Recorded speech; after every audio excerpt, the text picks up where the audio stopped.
Pada tahun 2008, Indonesia benar-benar digemparkan dengan sebuah motor yang memiliki tampilan yang sangat keren.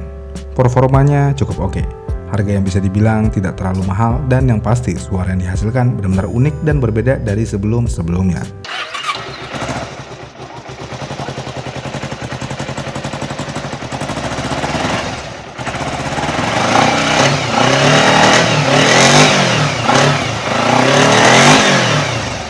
Ya, kita pada tahun 2008 digemparkan oleh Kawasaki Ninja 250 Karbu.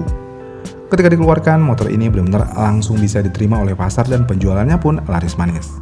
Setelah Kawasaki memperkenalkan Ninja 250 2 silinder, akhirnya banyak produsen yang mengikuti gaya desain mesin ini. Yang mana Yamaha tahun 2014 langsung meluncurkan Yamaha R25.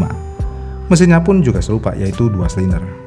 Setelah Yamaha mengeluarkan Yamaha R25, Honda akhirnya juga mengeluarkan CBR 250 2 silinder pada tahun 2016. Dan ketika Honda mengeluarkan CBR 250RR, ini seperti puncak dari teknologi mesin 2 silinder ini. Karena setelah itu, perkembangan mesin 2 silinder ini seperti stagnan gitu aja. Paling ada yang ngembangin dengan cara yang sedikit berbeda, yaitu Benelli, yang mana mereka juga mengeluarkan motor bermesin 2 silinder tapi inline. Uniknya, karena inline, walaupun mesinnya 2 silinder, suara yang dihasilkan cukup ngebas, nggak kayak suara mesin 2 silinder pada umumnya yang sedikit cempreng jika menggunakan knalpot racing.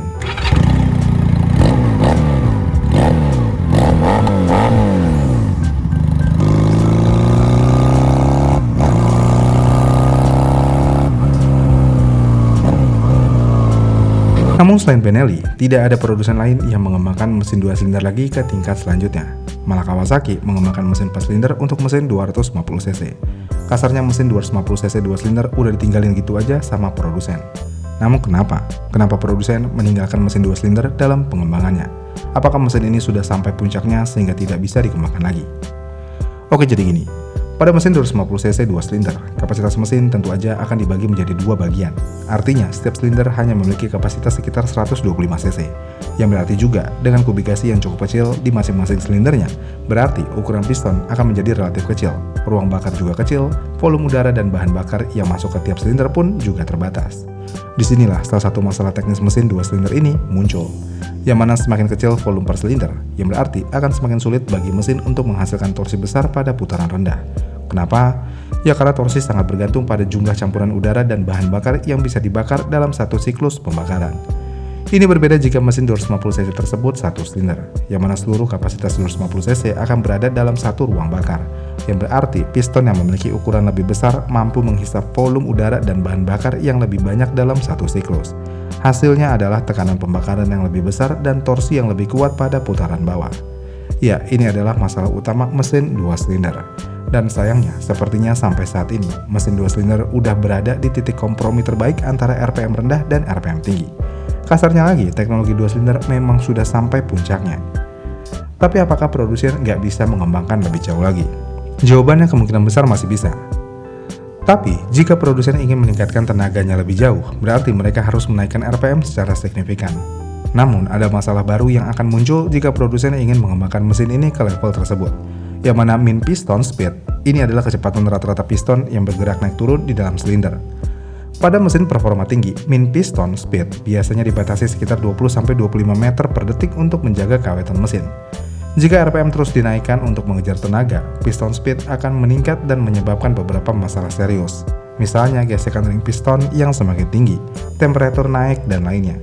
Dan untuk menghindari hal tersebut, tentu aja produsen harus menggunakan material yang lebih baik. Sebagai contoh, material mesin yang digunakan di ZX25RR 4 silinder.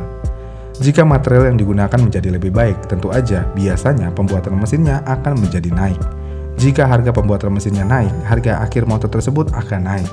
Namun sayangnya hal tersebut seperti tidak sepadan untuk di pasar Indonesia. Kenapa? Ya karena memang pasar 250cc saat ini udah cukup meredup. Jika pasarnya aja udah mulai meredup, buat apa produsen mengembangkan mesin ini lebih jauh lagi? Terlebih lagi, sekalipun ada produsen yang sangat niat untuk membuat mesin ini berada di level yang lebih tinggi lagi, tapi tetap aja, suara yang dihasilkan biasanya tidak akan ada perubahan yang signifikan jika konfigurasi mesinnya masih sama. Dan di Indonesia sendiri, terkadang suara menjadi hal yang lebih penting daripada performa. Iya kan? Dan secara industri nih, hal ini nggak masuk akal. Jadi ya produsen saat ini memang seperti menggantung nasib mesin 2 silinder. Jika dibilangnya sudah sampai puncaknya, iya, tapi masih ada potensi yang bisa dikembangkan lebih jauh. Namun sayangnya pasar tidak mendukung untuk hal tersebut terjadi. Lagi pula ketika Kawasaki berhasil membuat mesin 250cc 4 silinder, ya kasarnya untuk apa lagi produsen mengembangkan mesin 250cc 2 silinder lagi?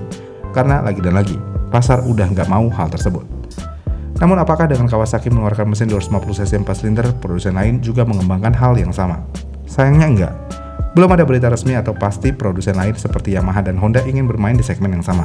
Apalagi mesin inline 4 sepertinya juga akan ditinggalkan oleh kebanyakan produsen. Kenapa? Ya karena mesin inline 4 dinilai akan sangat sulit untuk menembus aturan emisi baru. Misalnya Yamaha sudah mulai fokus ke mesin CP2 atau CP3 dan mereka udah mulai meninggalkan inline 4. Kemudian Honda pun juga sama. Honda diketahui baru merilis Honda CBR 400. Menariknya, alih-alih menggunakan mesin inline 4, Honda malah menggunakan mesin inline 2 parallel twin.